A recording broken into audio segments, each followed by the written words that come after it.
Pro Group Management, workers' comp that works for you. Welcome to Nevada Newsmakers. On the broadcast today, I'm co-hosting with Ray Hagar. Thank you, Sam. Today's guest is Robert Rippee of the International Gaming Institute at UNLV, and the topic today is esports in Nevada. And it's here for the whole show on an all-new Nevada Newsmakers. Retail's impact on Nevada's economy? Enormous. 8,600 businesses, large and small, employing 145,000 workers. And last fiscal year, retail paid tax on nearly $60 billion in sales. We're the Retail Association of Nevada. We support retail, we help it grow, and we mean business. RANNV.org. Pro Group Management is the place where companies can find workers' comp solutions that are designed to meet their specific business requirements. As regulations evolve, Pro Group takes a proactive approach to clear the path to make sure your business stays ahead of the curve. Knowing your workers' comp program is optimized, you can focus on other important matters related to your growing business. Pro Group Management, workers' comp that works for you. Safety is the #1 priority for the trucking industry. Over $7 billion a year is spent on technology like this electronic eye that will apply the brakes automatically. But the most important factor for safety is the truck driver. These hardworking men and women who safely move over 70% of our nation's freight and 94% of Nevada's. We thank you because trucks move America forward. This is Nevada Newsmakers with host Sam Shad, a no-holds-barred political forum. Now, from the Nevada Newsmakers broadcast headquarters, here is Sam Shad. And back on Nevada Newsmakers, we're joined by Ray Hagar, who's co-hosting with me today. It's a pleasure to have you back in the studio, Thank sir. you, Sam. And Robert Rippee of UNLV's International Gaming Institute joins us also. Pleasure to have you on the program, sir. Thank you, Sam. It's a pleasure to be here. All right, so we're going to be talking about the CoLab Esports Innovation Lab project being developed at UNLV. And I want to start out because there are members of this audience who are a little north of, say, 65 years old that may not be aware of what's happening to generations, multiple generations below them. And let's start out with, back in 1974, I got my first experience with a game called Pong. Remember Pong? And it came off the computer, and it was in a desk, and two people could sit on either side of this desk and knock this little ball backwards and forwards electronically, and we all thought, this is the greatest thing ever. Since then, video games have taken off. Video consoles are huge business. There are new video consoles coming out in the next couple of weeks that are going to be huge. Coronavirus has made video sports huge, even bigger than they were before because people have been locked up. But what's interesting is that, among many things, is that for the last 10, 15, maybe even 20 years, around the world, people have been playing video games where tens of thousands of people have been watching them in stadiums and arenas. And yet that has not really begun to occur in a big way until now. It's just beginning in the United States. Give us a little history and tell us where we are at this point. Sure, I'd be happy to. By the way, I have an interesting note to your point on Pong. Nolan Bushnell, who was one of the developers of Pong, was a speaker in my class. And I opened with almost the exact thing that you just said. We used to sit at a table and play Pong with those round controllers for hours and hours. And essentially, that really was the birth of competitive video gaming. And to put it in context of how we are where we got to today, it really look at its origins is in South Korea. And this is about over a decade and a half ago. South Korea was in a severe recession. The unemployment rate in young people was extremely high, well over 20%. And so young people, being anything under, say, 21, had plenty of time on their hands. And they began to spend it in these internet cafes called PC Bangs. And the PC Bangs, what they would do is for a few dollars, they could play video games all day long.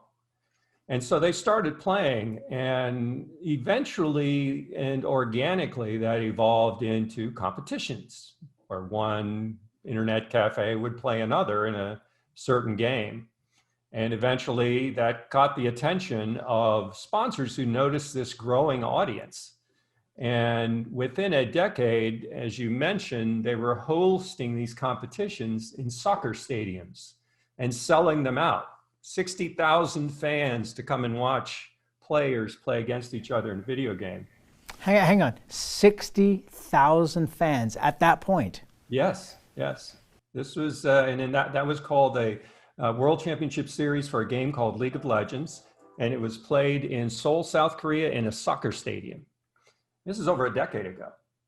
And so fast forward to today, you know, esports has been growing, and esports is a term that you hear associate a lot with this. And what it has to mean is it means high levels of competitive video gaming.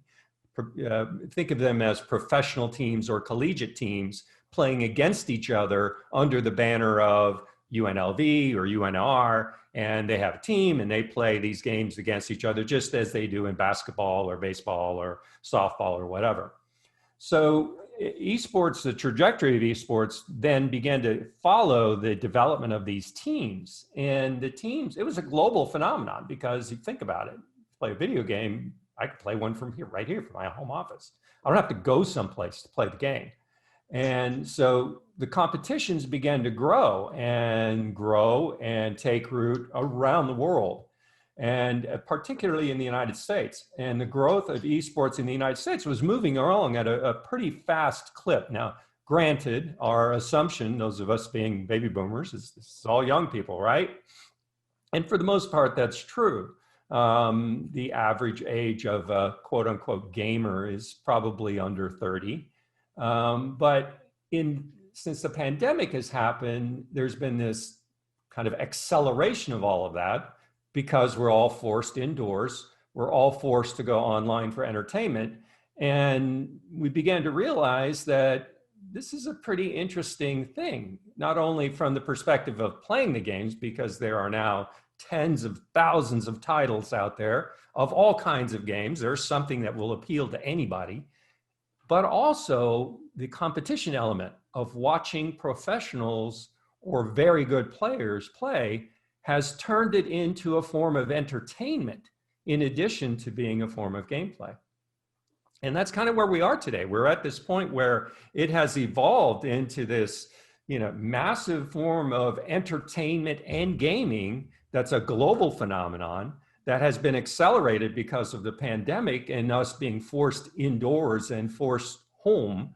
And so these teams are getting more notoriety. There are bigger and bigger sponsors stepping up to the table. They're on ESPN, they're on, you know, on Twitch, on YouTube, on Facebook, and on online platforms. And here we are talking about them today.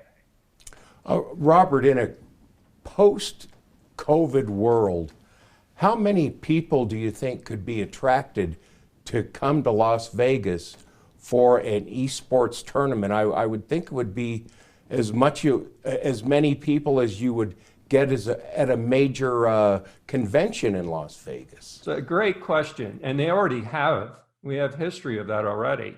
MGM has hosted a number of these tournaments already in the MGM Event Center. And I think that holds around 10,000 people. I think there's about 10,000 seats in there. And I actually went to a couple of them, and it was full. They sold it out. And so they have the track record of doing this already and showing that the model for this, that there is a significant fan base for this. And that fan base, by the way, isn't just people who are, you know, 18 to 21 years old. It's people like me. It's people in their 40s, you know, who have discovered this form of entertainment and have kind of latched onto it. And when you go to the live events, it seriously is no different than going to a basketball game other than the content. There's two teams. The arena fans are split in half. They're cheering for their team when it starts picking up in action, and they're waving things in the air and they're wearing their jerseys. And it's the energy and excitement is identical to any other type of sporting event. So to your question, I think, of course, this is naturally, it's been accelerated because of the pandemic, and it isn't going to go away. That's for sure. And I certainly think that we're in a really good position to take advantage of this change in consumer behavior towards online entertainment. So does this point out a divergence between people who absorb the regular media and people who are getting their information online by the fact that two of us, Ray and I, who are, I would say, reasonably well educated, read a lot, but are not knowledgeable about esports, and yet this is a phenomenon that is worldwide, including the United States, but it seems like old media and new media are not connecting in terms of promoting this, because you would think that the gaming companies would have been screaming from the rooftops, don't come here just to gamble. I mean, that's a part of this, but don't just come here to gamble. If you want to play esports, we can open up the Mandalay Bay Convention Center and fit 10,000 people in there, no problem. So it's a great question. And I think that, you know, and I can't speak for the gaming companies, but I certainly hypothesize that what they see is they see this change in behavior, right? And you see this large audience out there, and they're consuming entertainment. We are the epicenter for entertainment. How do we mix our kind of physical offering with this online environment that they are so eager to participate in? And that's what I've been working on at UNLV for the last 3 years in my lab, my esports lab. Is we're trying to figure out what is the right formula to commercialize this into a modern integrated resort or casino resort. It really isn't just open up a room and put some, you know, high-powered computers in there for people to come and play video games. That really doesn't work very well. And they'll close that room pretty quick because they'll realize it's just not worth it. There's just no money in renting computers out for people to use. That's an internet cafe, and that's a very, very low margin business.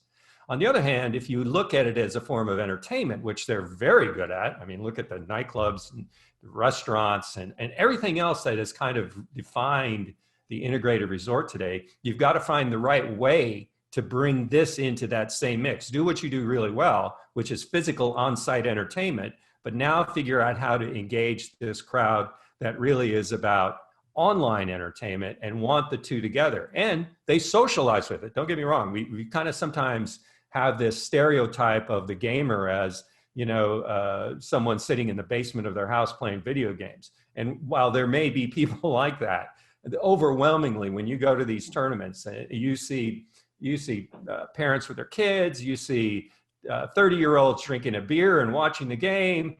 You see groups of you know, people over 21 that went together, and there's 5 or 10 of them, and it's an outing, it's you know, a form of entertainment. So I think that there are multiple questions that have to be answered in order for this to make that full transition into you know, the modern experience of Las Vegas. All right, let's take a break. We'll come back with much more on esports with Robert Rippee after this time out. The signs and symptoms of cataracts can start out small with subtle changes in your vision. So don't wait. Be proactive and take your vision into your own hands. If you're experiencing the onset of cataracts or just have questions, contact your eye care professional or call Eye Care Associates of Nevada today. Dr. Hiss has years of experience specializing in the surgical correction of eye disorders and has completed over 84,000 vision correcting procedures. At Eye Care Associates of Nevada, we'll change the way you look at the world.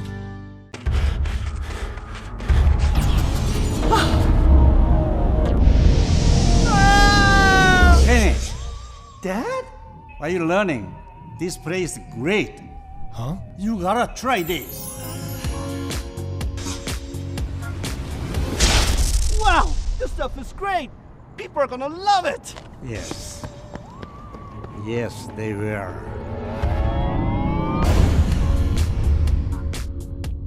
Your good times are at Tamarack Casino. All new DC Cafe and Bar, serving breakfast, lunch, and dinner. Ooh, your good times at Tamarack. Your good times are at Tamarack Casino.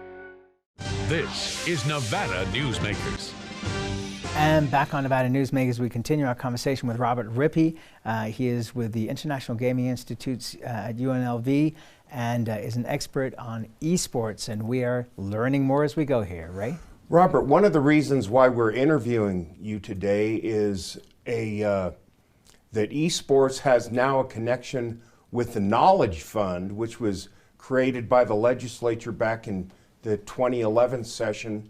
And can you explain the Knowledge Fund's part in the esport evolution, if you could? I can, and I'm very, very grateful the insight and foresight of the Knowledge Fund and those people in charge to help us put this initiative together. But as we were talking about before, so you have this growing phenomenon of esports.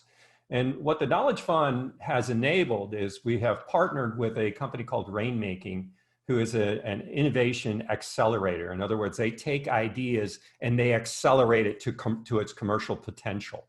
And so we are working with Rainmaker and to identify from within the industry like we were talking about before, what are the types of innovation that you are most eager to purchase? What are you most eager to bring into your integrated resort or casino resort in order to attract this crowd? What would be the things that you would sign off on a purchase order this afternoon if we had it? And what that enables us to do as an innovation lab is to help students who are the inventors in my lab really kind of narrow their focus. So they're really developing product that are going to drive economic development. And so it's a really great program. It's a way to accelerate it, to speed everything up, and obviously it's as a result of the pandemic and everything else that's been happening. But this allows us to say, hey, if you build this, if you can figure out this question, the answer to this problem, then you've probably got a dozen just different operators in Las Vegas or Reno who are really going to be interested in hearing what you found. And so the Knowledge Fund enabled all of that by bringing us Rainmaking, and then we started working together with Rainmaking, and we started the program about a month ago, and we're about a third of the way through right now. Robert, in 2017 in China, who seem to, China and South Korea are more advanced in this than the United States is currently, but in 2017, China built a stadium, a very large place, just for esports. Now in Las Vegas, a few years ago, they built a stadium for the hockey team. They just finished Allegiant Stadium for the Raiders. Do you see in the future a stadium built in Las Vegas just for esports competition? Great question. So we already have facilities, right? So MGM has HyperX Esports Arena at Luxor. And there have been attempts at other, Downtown Grand actually was the first to open a dedicated esports facility. And so you've already seen them begin to experiment with converting existing spaces for this esports crowd. I'm not sure if I see the need to build a dedicated arena on the scale of the T-Mobile or the Sphere or even Thomas & Mack, because you already have those. And those are available as long as you can fit it in their calendar. So, I think that in the short term, the answer is I don't see that kind of development of that scale.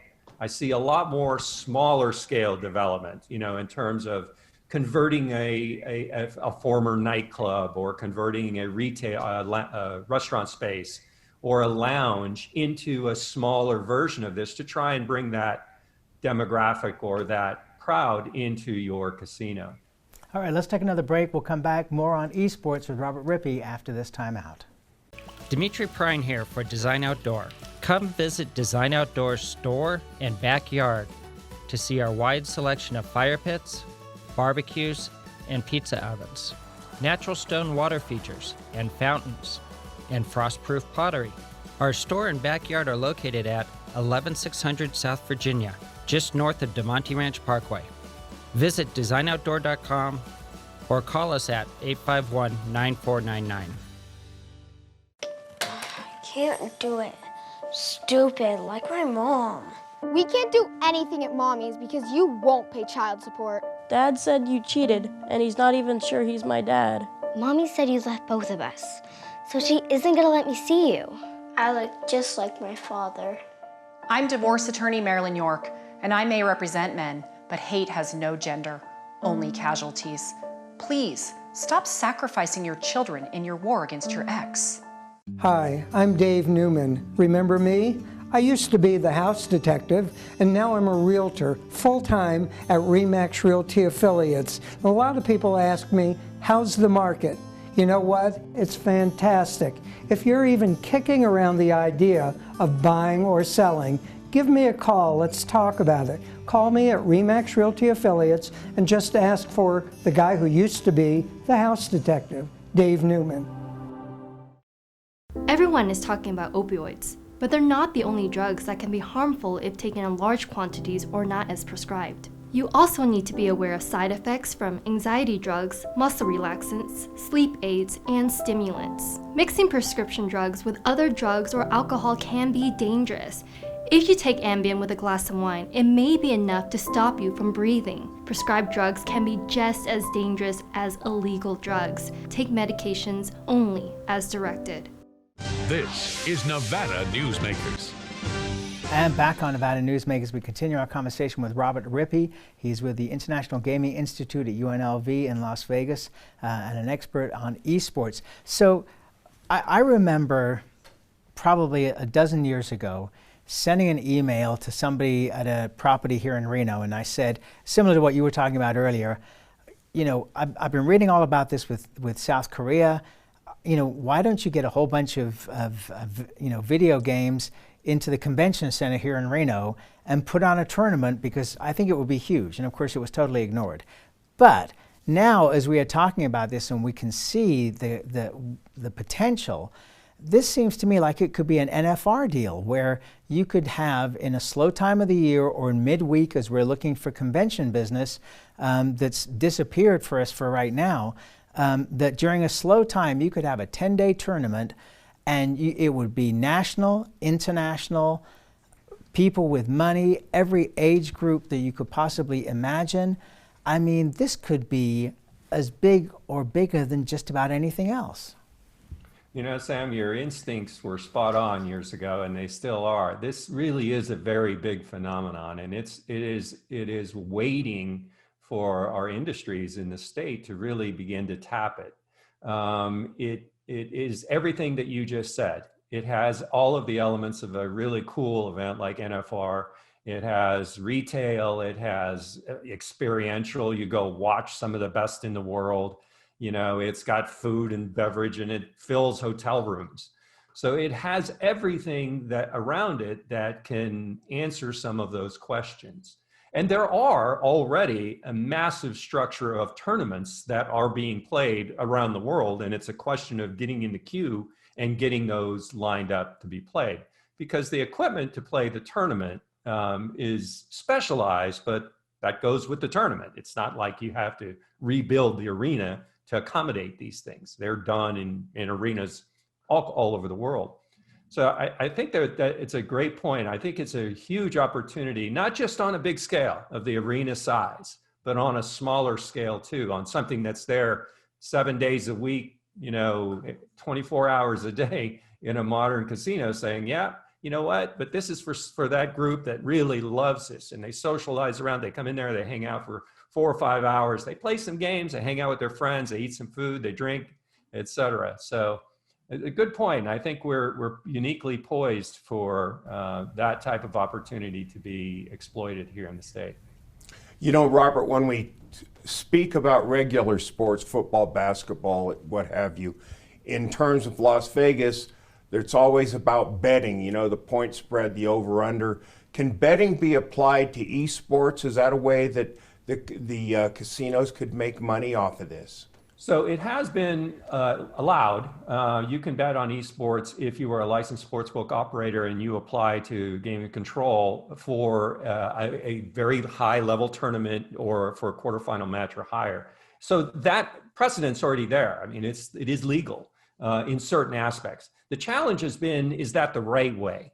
And there hasn't been a lot of, you know, wagers on that particular type. And so maybe that's not the right way that the players will want to wager. But there's one fact you can't avoid. They're risk takers. They love to play games that require them to risk their skill in, or either observe and predict the outcome. So you have a behavior there that does line up with gambling behavior.